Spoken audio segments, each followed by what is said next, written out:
Jagadbijamadyam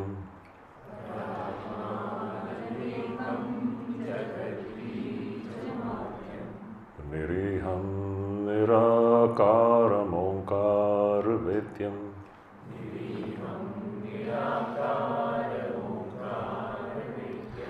Yato Jayate Palyate Yena Vishwam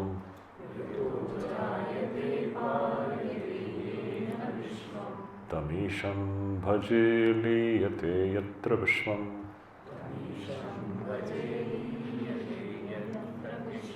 Sahana Bhavatu Sahano Bhunaktu Saha Viryam Karvavahai Tejasvinavadhitamastu ma Vidvishavahai Om Shanti Shanti Shanti Hari Om. So, dear devotees, so in the morning session, we didn't fully finish, but we touched upon the main points of this book.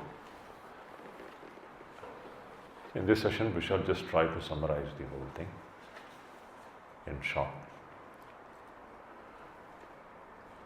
So, this book speaks about a very unique kind of an experience which usually we don't have. Everyone in this creation is experiencing in and through the senses and the mind. Everyone. This is what is known as Aparokshanubhuti or Pratyaksha. You may take it in this way. I am simplifying it without going into the complexities of it. We can categorize our experiences into two. One is the experience which we gain through the mediums of sense organs and the mind. This is what usually all of us have with us. This mediated, the knowledge gained through the mediums of the senses and the mind is what known as Pratyaksha or Aparoksha. So we all of us are having only this much. And everything that is apparently distinct from us is known, or the knowledge of that object is gained in and through the mediums of sense organs and the mind. This is the simple principle, okay? But the question is to know yourself. Do you need the medium of mind and the sense organs? That is a big question. It is very interesting that to know myself, I do not need the mediacy of the sense organs, nor do I need the mediacy of the mind. One's own self is known immediately, without any mediacy. It's a wonderful thing, it is. Even if you are supposed, you can just imagine your eyes are not working, you have become blind. Will you not know that I am existing? If you become deaf, will you not know that you are existing? Similarly, if all your sense organs stop functioning, will you not know you are existing? Even if your mind has stopped functioning, still you will know you exist. That existence is the universal existence. That is what is referred to as Sat Chit Ananda. You cannot deny it. This is not a presumption. It is a matter of immediate experience. So the Rishis and the Upanishads, they tell us, they show us how to gain this knowledge. This anubhuti, this is an experience.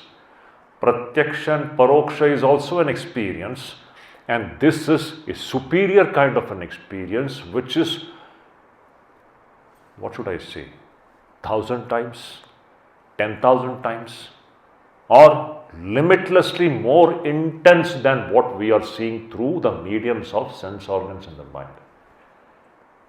This experience of one's own self, which happens without the mediacy of the mind and the sense organs, is limitlessly more intense than the experience that we gain through the mediums of sense organs in the mind.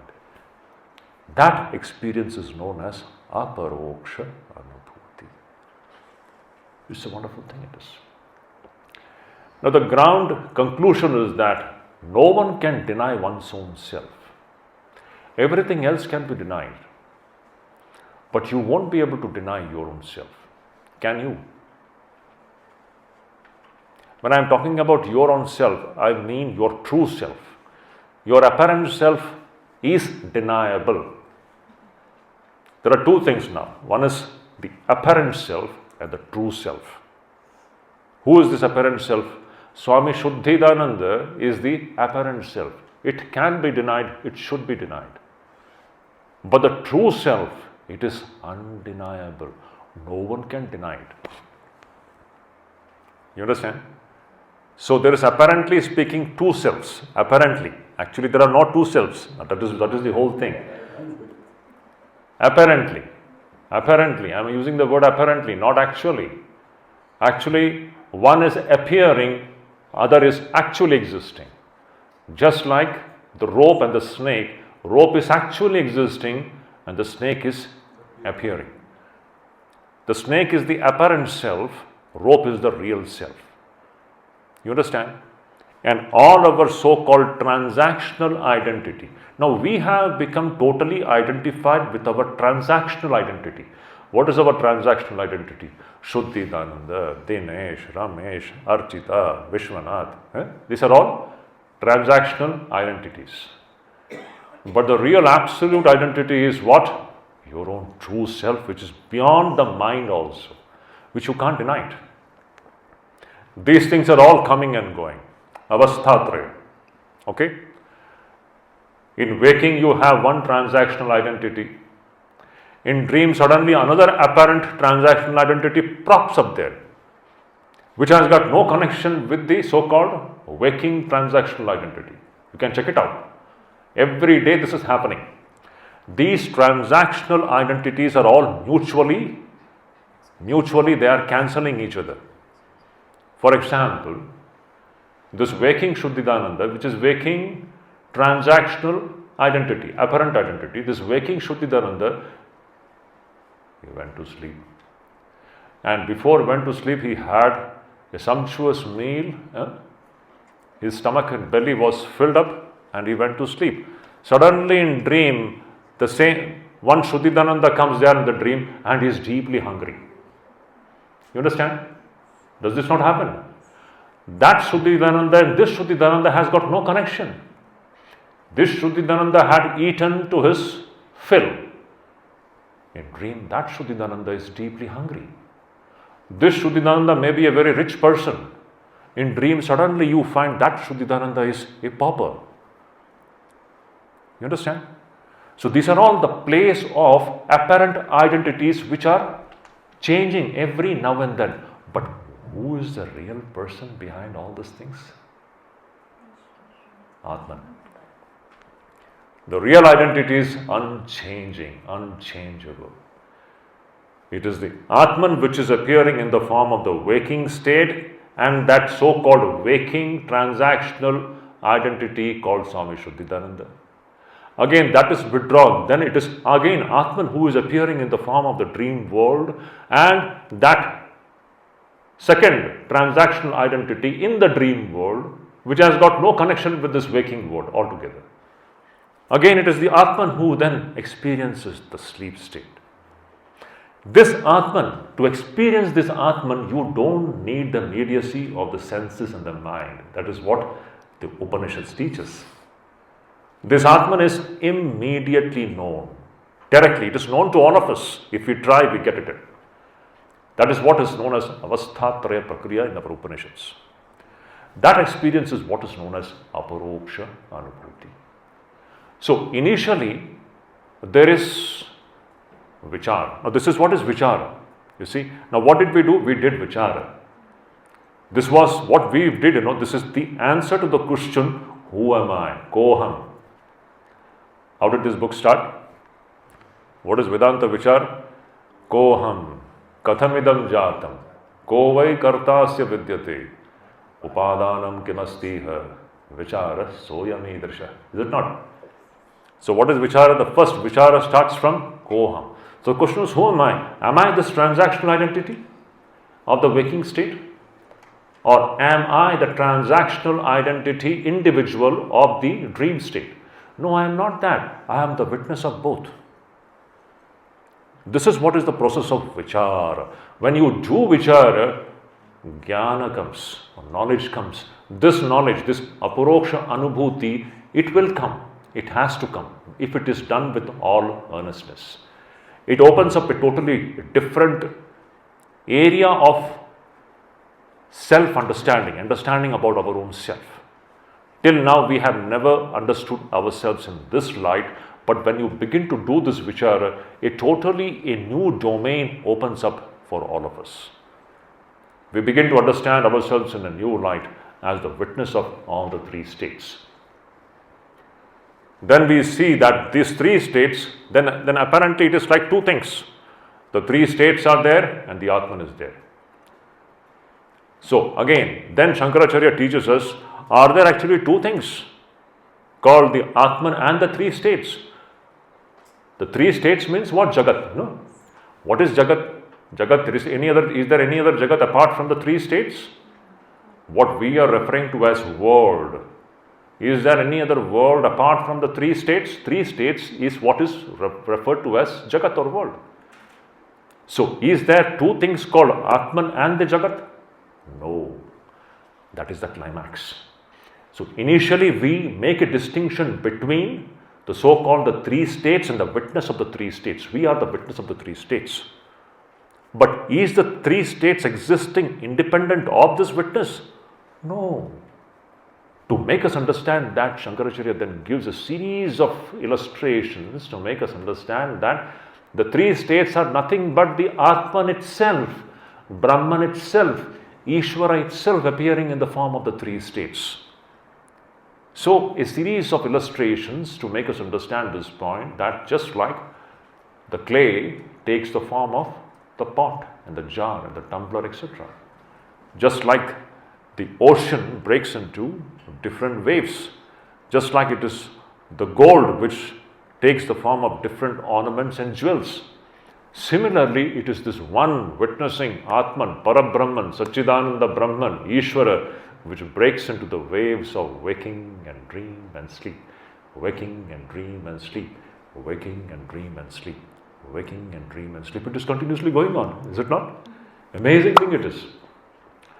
That is why this is Anadi Ananta. Tell me at what time and what date. Now see, this is all, so many questions will crop up in this. I don't want to broach all those subjects. People want to find out the beginning of this universe. This is a very big topic in physics. So 14 billion years back, a big bang took place from where this whole universe started to evolve, and it is going on, bubble theory, this theory, that theory. It is all theories and theories. Every 6 months a new theory comes up and the old theory is cancelled. You cannot come to this conclusion. This is the challenge of the Upanishads and the Rishis. Because this is Anadi. It is beginningless. This world which we are experiencing, this one. When you are dreaming, tell me, the dream world is also just like that, is it not? It is just as this world is. There also you will find the same table, and it is a hard table.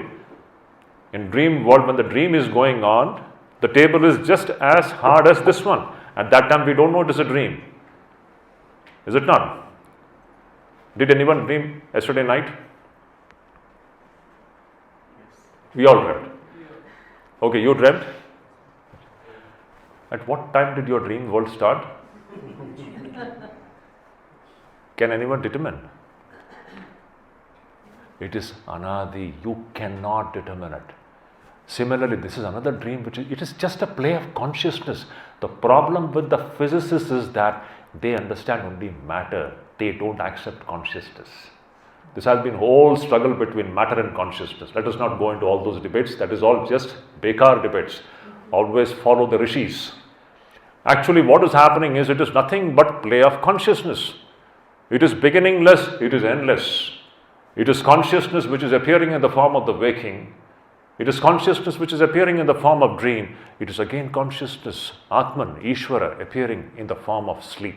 Again waking, again dream, again sleep. Again, there is nothing like waking, dream and sleep. It is just consciousness, Ishvara, just taking all these forms. Now, if you ask me why, this is no question of why. It is just a statement of fact. It is just a matter of experience because we don't exist. What is existing is Ishvara and Ishvara alone.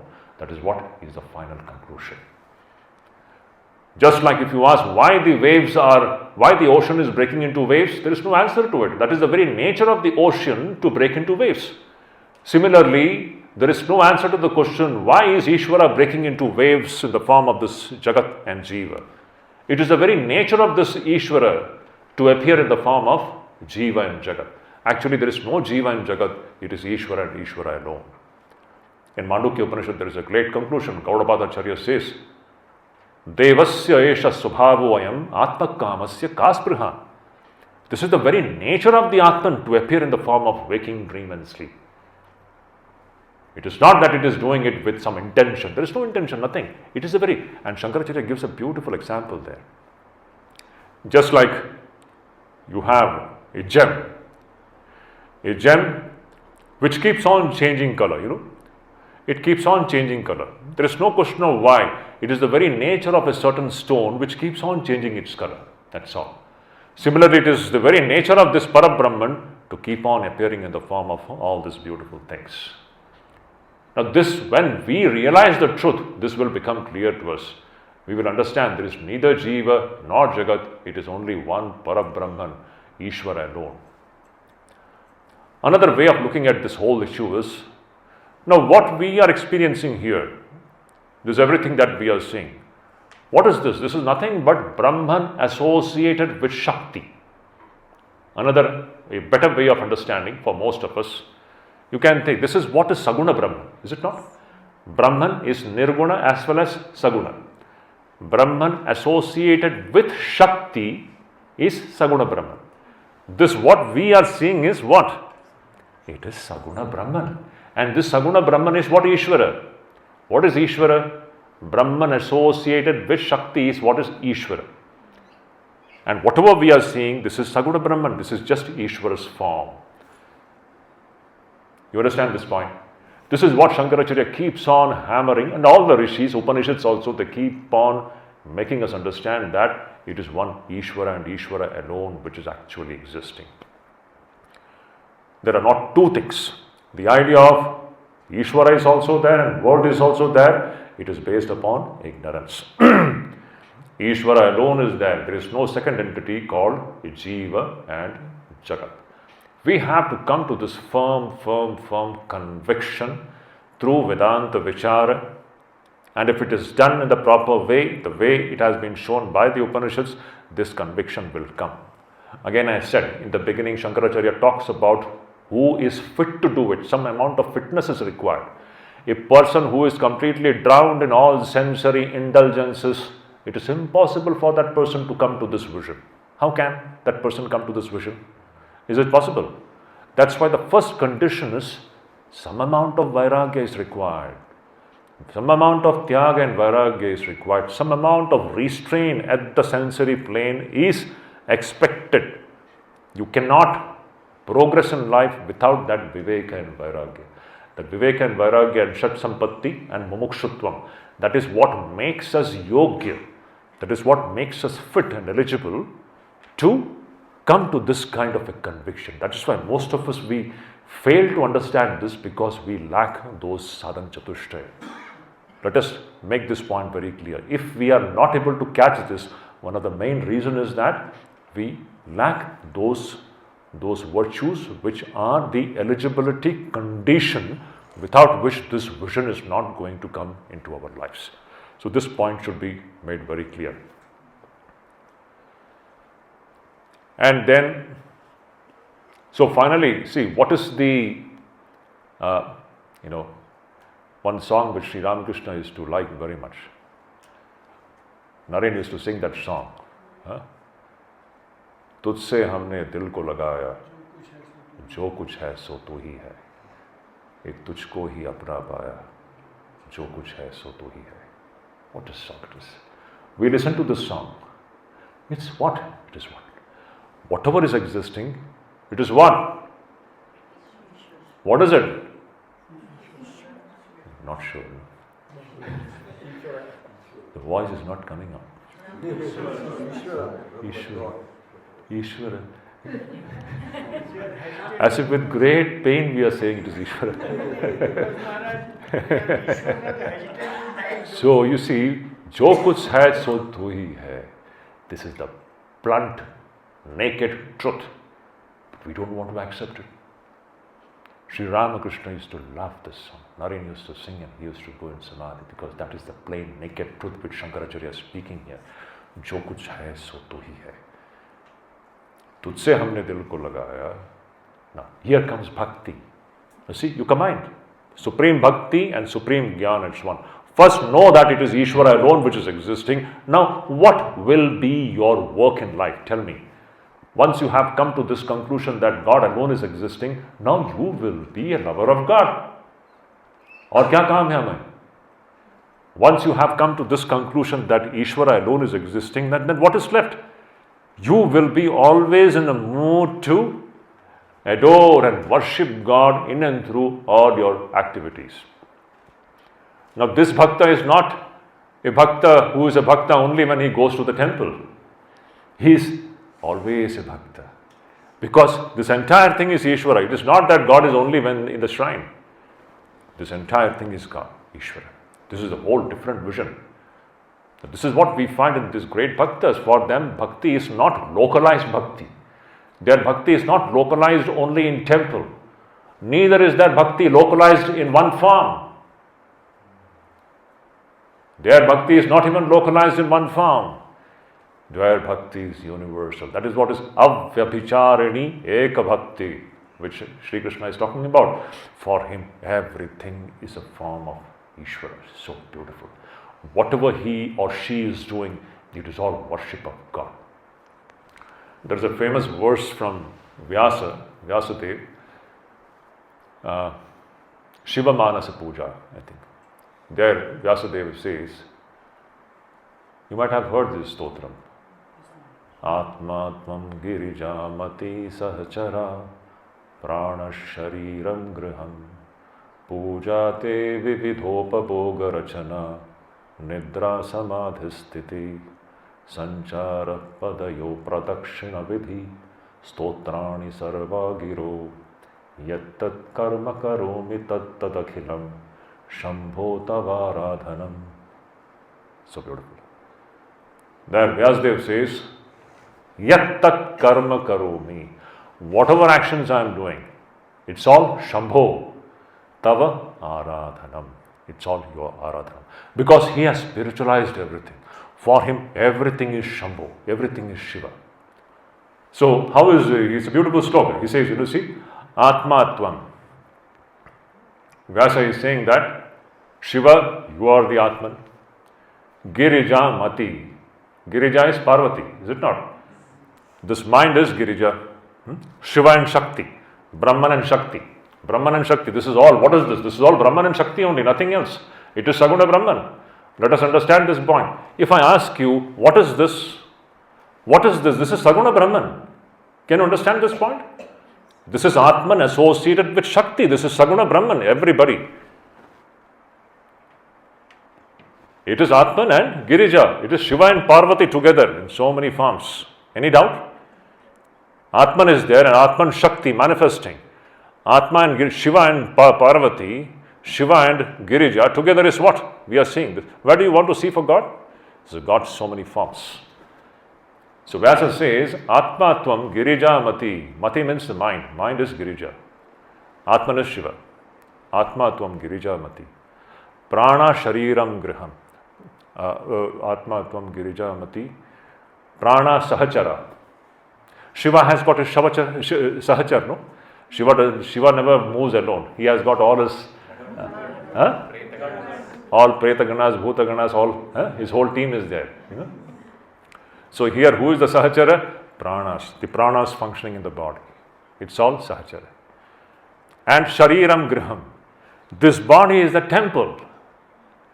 This body is the temple where Ishvara is residing.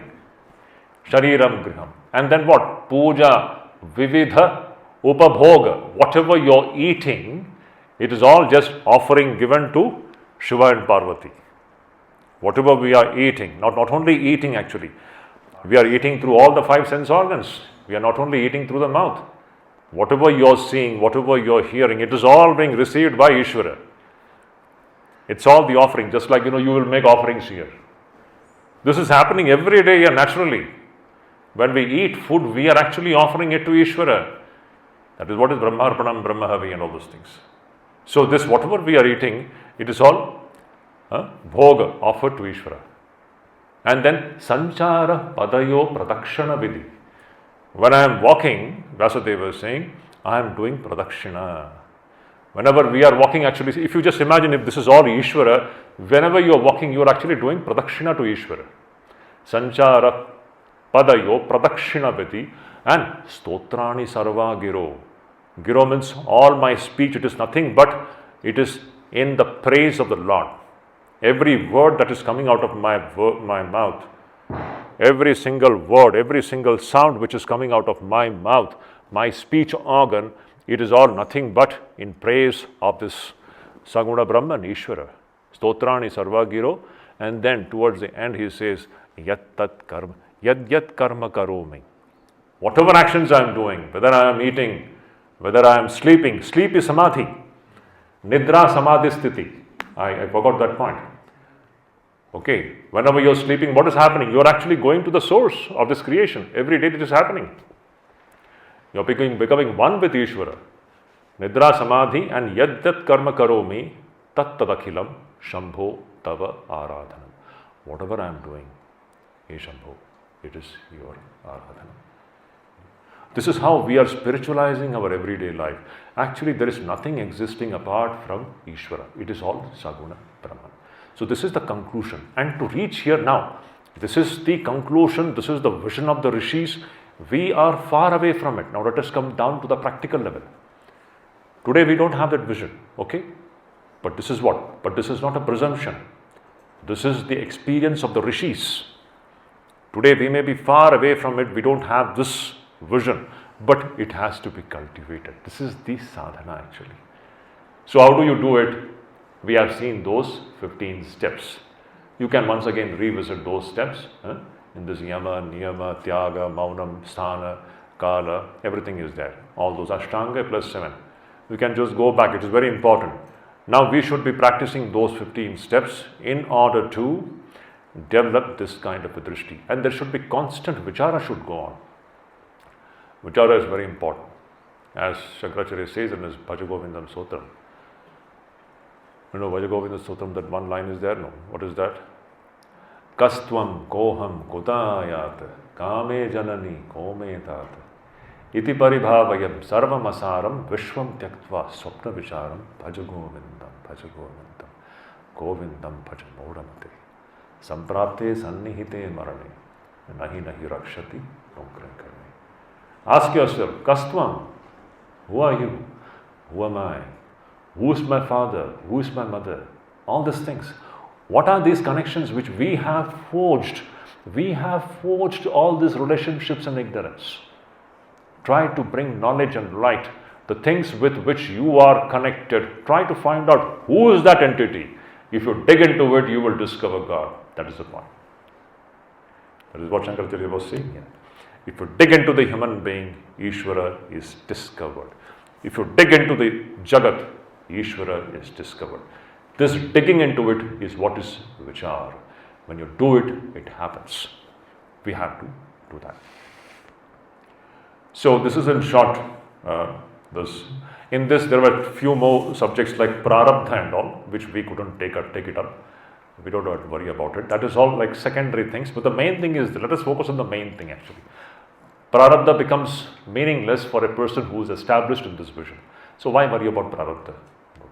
But just for an information's sake, if you want to study, you can study those portions. But it really doesn't matter for us. What really matters, what really is important for us to strive to cultivate this real vision. That what we are seeing is, this is Saguna Brahman, this is nothing but Ishvara. This is the real form of Ishvara. And to be devoted to this. And to understand that we don't exist. What is existing is Ishvara, and Ishvara alone is existing. Now let me come to those questions which some of you were asking about. Now, there are some practical difficulties in this. Everything is Ishvara, no doubt. You take it in this way. Clay is there. The clay takes the form of a very saintly human being. That very clay takes the form of a very cruel human being. Both are clay. Clay is there. Clay takes the form of a very saintly a man or a woman. And that very clay takes the form of a very cruel, devilish man or a woman. Now, how is this clay in the form of a good human being going to face this clay in the form of this cruel human being? Both the things are clay. They are nothing but clay. Make this point very clear. This is what precisely Krishna was teaching Arjuna. We should first understand one point. Everything is Ishvara. And here Ishvara is appearing in both the forms. In the so-called good form as well as in the form of evil. Ishvara in our transactional. Now let me tell you one thing. This question is absolutely meaningless for a person who has reached the goal. This question is very important only for you and me who have not reached the goal. Please note this point very clear. This question is meaningless for Sri Ramakrishna. Good and bad, dharma and adharma, this is totally meaningless for, we see terrorism and this and all. For a man who has reached the goal, for them these things don't even exist. So all this discussion is from the plane of you and me, who are in ignorance. But we have to take a stance. The first thing that has to be understood is, this question is totally irrelevant for Shankaracharya as well as Sri Ramakrishna or the rishis of the Upanishads. For them this is meaningless. So this is extremely meaningful for you and me who are in ignorance. We who are in ignorance today, for us this is a very important point, because how do we handle it? We have not reached that state. Then it becomes extremely important. So how do we understand? It is the same Ishvara who appears here in the form of good as well as evil. It is the same Ishvara who appears here in the form of dharma as well as adharma. This being the case, here we have to take a stance. The so-called the good people, they should be standing on the pedestal of dharma and they should face adharma. They should resist adharma. Adharma should not be tolerated or accepted. This is the ground reality at the transactional plane. But this has to be done with the vision that everything is Ishvara. Again, I qualify the statement. Evil should be faced with the blazing knowledge that everything is Ishvara and Ishvara's play is going on. This is what precisely Krishna was teaching Arjuna. Arjuna, who was on the battlefield, the greatest warrior of his time, the Kshatriya, before whom the entire enemy would shiver, such a brave warrior, the moment he came and stood before the so-called all his relatives, he was overcome by moha, infatuation. This happens with all of us. The moment you stand in front of your so-called people with whom you have infatuation, we then fail to see things clearly. This is what precisely happens with all of us. This was the predicament of Arjuna. He lost sight of what is what. And he was confused. And he was thinking and he was talking all big philosophies. Oh, I have to practice ahimsa. I cannot kill anybody. Killing is sin. All this big talks, which would sound very saintly. But Krishna is the doctor of the soul. Krishna knows he's speaking nonsense. This guy, he's speaking all big philosophies. Actually, he's speaking overcome by infatuation. It is not coming out of wisdom. Because of his infatuation for his near and dear blood relatives, he is totally confused and he wants to cover up his weakness in the form of tall talks like, oh, I have to practice ahimsa, I cannot kill this person, I cannot kill that person. That Krishna can understand, because Krishna is Yogeshwara, the master of yoga. He can see through it. He can see through the farce. And Krishna then teaches Arjuna, my dear, first know the reality. And the whole second chapter starts with this very highest reality. What? Everything is one reality, Brahman. And then the Gita starts. And what is every now and then Krishna is telling? Knowing this, that everything is God, everything is Ishvara, now fight the evil with this vision. In front of you, it is Ishvara who is standing in the form of adharmic forces. And you belong to the dharmic forces. It is the same Ishvara who is taking the form of Dharma as well as Adharma. So good people, they should take the side of Dharma and face Adharma boldly. So we should be very careful about when we talk about ahimsa and all, See, ahimsa is very contextual thing. There is nothing like unconditional ahimsa. Absolutely, let me tell you one thing. To hurt anybody is never acceptable. We have no right to hurt anybody. Ahimsa is the greatest virtue. There is absolutely no doubt of it. But it has to be practiced in different contexts and different ways. You cannot practice ahimsa in all the contexts. There are some contexts where you will have to resist the evil. You should not be talking about ahimsa in those situations. I always say there are three situations in which one should not talk about ahimsa, and one is, if you talk about ahimsa, you are committing a sin actually. Vivekananda talks about it. Great Karma Yoga, Swamiji talks about it. If in those situations you are talking about ahimsa, you are committing a sin. What is that? There are three situations where actually you should not talk about ahimsa. One is when your country is in danger. When your motherland is in danger, you will be talking about ahimsa. It is stupidity. Second, when your dharma, when your great religion is in danger, it is attacked, you will talk about ahimsa. You should know how to resist the evil. Third thing, when our daughters and sisters, when their honor is in danger, you will talk about ahimsa. This is insanity. You should know how to defend yourself. So it is here, Ishvara is playing in these two forms, in the form of dharma as well as adharma. So the common man, we who are ignorant, we should always stand on the platform of dharma and face adharma the way it has to be fixed. You understand? Every time it is not that you have to be violent, no. Again I am telling, the supreme principle is ahimsa. We don't hurt anybody for our own sake. We never do it. But if somebody is hurting you, what will you do it? You should know to defend yourself. If somebody is a threat to your honor, if somebody is your threat to your existence, what do? You should know to defend yourself, and in defense, you may have to use force that is perfectly justified. You should use force. There is no sin in that. And all this is in defense, okay? We never use himsa for the sake of hurting anybody. That is a sin. But in defense, one can and one should use force to the extent it is required. This is perfectly justified and it should be done.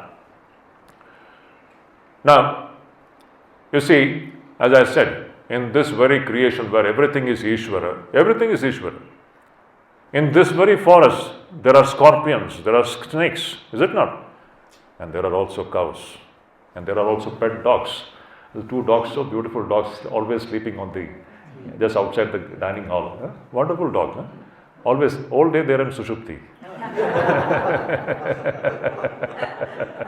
Nicely, whenever I go, they are nicely snoring. And they don't bother at all whether we are coming and going. They have made their home actually. So nice. So there are pet dogs also, and there are also scorpions. Both the scorpion and the pet dog and the cow, they are forms of God. Ishvara is expressing itself in both these forms. You can go and, what should I say, fondle a cow, but don't do that with a scorpion, okay? Don't go and fondle a tiger. You can't do that because the Prakriti, the nature of tiger is different, the nature of cow is different. Both are Ishvara's form. So the scorpion has to be handled the way it deserves to be handled. And there is nothing wrong in that. Again, I am telling. But we need not kill it. But if it is coming to harm you, you should know how to handle it intelligently. This is the principle that we have to follow at the transactional plane. We should know everything is Narayana, but this Narayana expresses itself in the form of evil as well as good. So, when you are threatened by evil forces, you should know how to defend yourself. We should not be talking about ahimsa. Ahimsa is contextual. We are never encouraging hinsa, but when you are threatened, you are supposed to defend yourself even by using force. That should be done.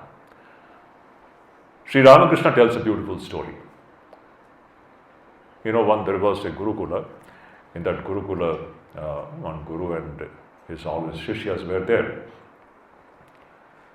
And as it happens in every Gurukula, all the brahmacharis will have some duties, like in number ashrams, all the sadhus and brahmacharis, they have their respective duties. So, in that Gurukula, just like everyday sessions, the Guru is teaching Upanishads and the Shishyas, the brahmacharis are listening to the Upanishads. And the Guru is telling, everything is Narayana. Everything is Narayana. Everything is Narayana. Yes, it's a fact. It's a plain truth. Everything is Narayana. Where is it? This is Saguna Brahman. This is Saguna Brahman. What else? This is the form of God. Everything is Narayana evedagam sarvam yad bhutam yaccha bhavyam. Everything is Narayana. Where is the doubt of it? It is the clarion call of the Upanishads. But now see. Now, the brahmacharis, they were listening to it very earnestly. And one brahmachari, among all the brahmacharis, his duty was to go to the forest and fetch firewood. So he went to, in olden days, firewood is the main way to kindle fire in the kitchen. Cooking used to be done in and through the firewood. So this brahmachari, he goes to the forest to fetch firewood, and he has gone in the morning and yet he has not come back till the evening. So the Guru as well as all the other brahmacharis of the ashram, they became very much concerned that this brahmachari has not come back. What has happened? So the Guru told all the other brahmacharis, all of you go and see, just see for himself, see for where he has gone. So they all went on searching for him, and finally they found him lying on the side of a road, and he was unconscious, totally unconscious. And all the brahmacharis, they picked him up and brought him to the ashram, and they sprinkled some water on his face, and finally he was brought back to consciousness. And the Guru asked him, hey, what happened? And his body was all bruised, his clothes were all torn, he was having so many scratches and wounds on his body. So the Guru asked, hey, what happened? How did all these things happen? So the brahmachari said, he told the whole story, what happened? He said, Gurudev, I went to fetch firewood from the forest, and there when I was cutting the wood, suddenly I heard somebody screaming from a great distance. And I saw that at a great distance, one elephant was rushing towards him, and that elephant was a mad elephant. And on the elephant there was Mahut. Mahut is the person who controls the elephant. So on the top of the elephant there was a Mahut, and the Mahut was screaming, move away, move away, move away, the elephant has gone mad, move away. He was cautioning everybody on the way, move away. This elephant has gone mad, move away. And when I was seeing this, I was remembering your teaching that everything is Narayana. Everything is Narayana, this is true. So, And he took it very literally. It's fine. Now see, everything in its practical application, it has to be applied in its proper context. Everything is Narayana, no doubt about it. Absolutely no doubt about it. There's no two opinion about it. So this brahmachari is saying, I remembered your teaching that you taught that everything is Narayana. So what? So I didn't move away. I was standing there. I didn't move. I was saying the elephant is Narayana, everything is Narayana. So I didn't move away. Why should I move away? Everything is Narayana. And the elephant came and nicely held him in his trunk and just threw. Thank God he was not trampled and he didn't die. But the brahmachari was held in the trunk of the elephant, and the elephant literally threw him on the side of the road, and thank God he fell down and he was unconscious, he didn't die. So then the Guru said, Acha, I told you everything is Narayana. That's very fun. You have taken it very seriously. And you saw Narayana only in the elephant. Could you not see Narayana in the Mahut? Mahut was saying that the Mahut Narayana was telling, move away. You could have listened to the Mahut Narayana. So this is the practical application of this great truth that everything is Narayana. Everything is Narayana. There is no doubt about it. But this Narayana appears in several ways here. It appears in the form of a cruel creatures. It appears also in the form of good saintly creatures. So whenever we especially we who are ignorant today, when the supreme knowledge will come, experiential knowledge, then this issue need not be discussed for that person. That person knows what is what. But this question is very important for common man like you and me. We who have not reached this ultimate goal of experiential knowledge, then what do? In society, you will come across all kinds of evil forces. You should know how to defend yourself with the knowledge that it is Narayana. You should not lose sight of that vision. The point is, even the terrorist, it is the same Narayana who is playing in that form. Actually, you take it in this way. Your dream experience. In the dream, there is a terrorist group and there is another group. Okay, take it. No, it's a serious matter. In the dream, you are dreaming, there is a group of terrorists and there is another group in which you and me, we are all so-called good people. Now what do you do? Yes, it is a dream. It is same Atman's dream. It is Ishvara's play which is going on. But knowing that it is Ishvara's play which is going on, you take the side of Dharma and you face the adharma, shoot them down. There is no sin in that. If a terrorist comes to attack you, shoot him down. There is no sin in that. In fact, if you don't shoot him down, that is sin. You read Swamiji's Karma Yoga, Mahanirvana Tantra, all the scriptures, they talk about this point. So let us make this point very clear. The talk of non-violence is not unconditional. Please note it down. It is conditional. It depends upon context. It depends upon circumstances. In all circumstances and situations, you are not supposed to practice ahimsa. There will come situation in life when you have to learn to resist evil. Householders should resist evil. This is the teaching. Sannyasis of very high order, they may not do it, but their case is different. There are only few people. But householders, with family members, with husbands and wives and sisters and daughters, they should know how to defend their honor, how to defend themselves. I hope this point is clear. Yeah? It makes sense. What was that other question which somebody was asking? So your question is answered? The snake? Hissing. Same thing, hissing. Huh?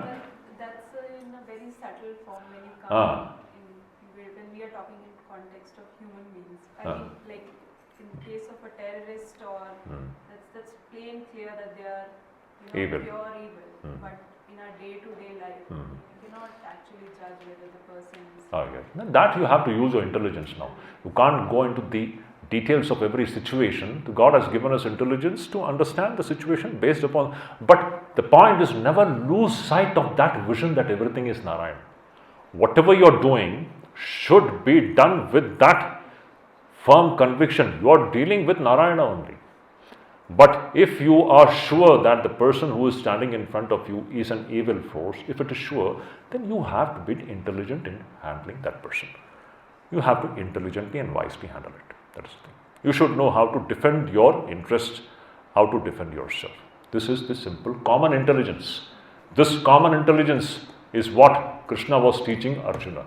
Arjuna lost this sight. So in Mahabharata is so beautiful. That's why Krishna is the greatest teacher of all times. What beautiful. Mai sarvani karmani sanyasya adhyatma chetasa nirashir nirmamo bhutva yudhyasva vigatachvara. The lion roar of Vedanta. Absolutely. No teacher like him. Yudhyasva, my boy, fight. Shoot him down. Don't talk this nonsense. They are adharma. But don't lose sight of this vision that everything is God. Mai sarvani karmani sanyasya adhyatma chetasa. Fully established in that supreme vision that everything is Ishvara, shoot him down. Because he is adharma.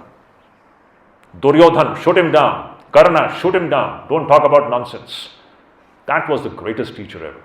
So down to earth and practical. We gave up Krishna's philosophy. That was India suffered for the last 1,000 years. Swami Vivekananda says this.